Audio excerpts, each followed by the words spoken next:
Barack Obama has vowed to bolster support for Ukraine and tighten pressure on Russia. The US president made the comments during a major interview with CNN conducted during a recent trip to India. He said that as well as continuing to expand sanctions against Russia for financing, training and deploying regular Russian troops to fight alongside militants in eastern Ukraine, he would support Ukraine's economic and broad reforms program.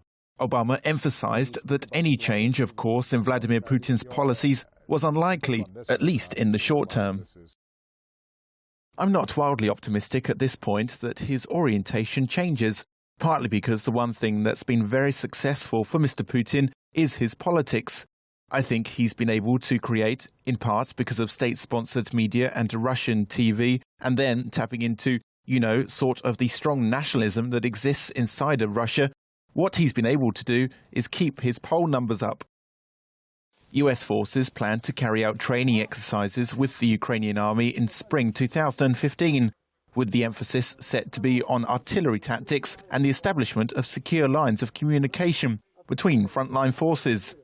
America has so far refused to provide Ukraine with weapons, despite the passing of the Ukraine Freedom Support Act by the US Congress in late 2014.